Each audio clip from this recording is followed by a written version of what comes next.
umuzi wase South Africa umuzi wase KZN siseThekwini la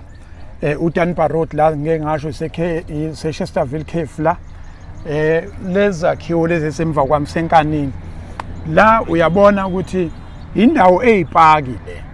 kwakuyipaki yilapho akutholakala khona isidumbu sengane isinukubeziwe yalahlwa la lo kade ehesha la ube eheshela nje uba nakho kunetende uyacabanga ukuthi mhlawumbe indawo yenkonzo mhlawumbe ke enye into esike sayikhuluma phambilini ukuthi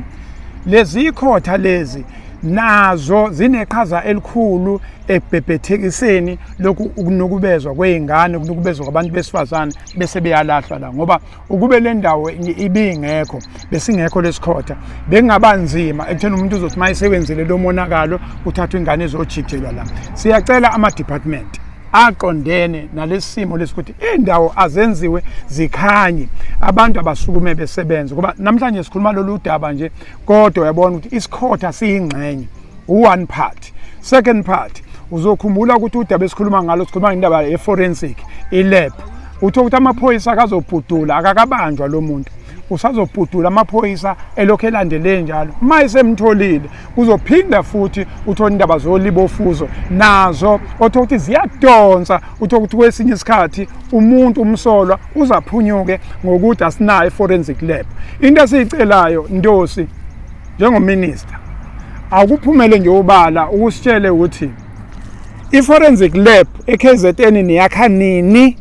nibanjwe yini ukuthi ningayakhi idinga ibudget engakanani ukuze yakhiwe ngoba ezinye zezinto umbuzo nje lo ongakaze uphendule umuntu uthi i-forensic lab utshela umphakathi wase South Africa siyezwa kuyakhonjwa kwakwathizo kwakho ngathi ngase Pinetown sekushintshile kuthiwa manje mhlambe leli bhilidi edala la kwa SAPS kodwa umphakathi ibathuphile principle ikhuluma ngetransparency i-information asitshelwe ukuthi i-forensic lab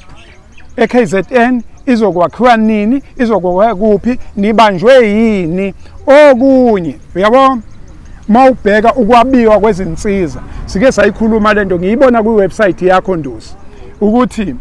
eGauteng vele ikhona i-forensic lab inama unit aphelele umphakathi wakhona u15.5 million vele yenele nje ukuthi ingasebenza lapha eWestern Cape ama unit awu6 enele kodwa iKZN enomphakathi olako 11.5 million yona ama unit akwaphelele usuyayibuza ukuthi uma naba izinsiza kusebenza nizaba kanjani yet iKZN yona ephambili ngeGBV ngokuhlukunyezwa kweingane abantu besifazane kodwa insiza kusebenza zikho siyabona amaphoyisa uyawaqasha uwaqashela ukuthina amaphoyisa amazingekho insiza kusebenza ngoba i-forensic lab uma ingekho kahle izophazamisa ukuthenza amaphoyisa azombamba umuntu i-NPA ayizukusebenza no-justice awuzukwazi ukusebenza abantu bazophuma free bese kuthiwa amaphoyisa awasebenzi bafowethu ake siphumeni masikhuluma nge-GBV asingenzi le into ye-lip service uvele sikhulume nje sikhulume ingane ziyashona ingane ziyalimala abantu besifazane bayalimala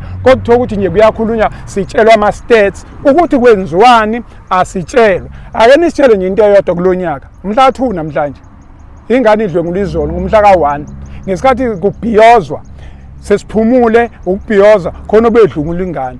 manje into ithi ke ake niphume nje manje singabala ama stats forensic lab niyakha nini KZN ishoda ngamalini kungcono ke siphume ke sidonate ngoba so donate phela bese kuthi ke mase kunesimo nje abantu ake besukume kuzolekelelwa ama families kuqalwa kuzobe sekugcineni singalindi amathonsa abanzi ngiyacela mina ngokwaMsweli sibongo andamadoda igama lami lelo masikhuluma ngokuhlukumezeka kwabantu ngithitheke enhlizweni hlukumeza kweingane hlukumeza komama hlukumeza kobaba behlukunyezwa abanye obaba behlukumezwa abanye omama omama behlukumeza nabodwa ingane zihlukumezwa abantu abadala ingane zihlukunyezwa abantu abadala ngoba le ngane ishonile ingane na 6 uthini ngengane na 6 bafowethu ake sisukume asamsosebenza I thank you.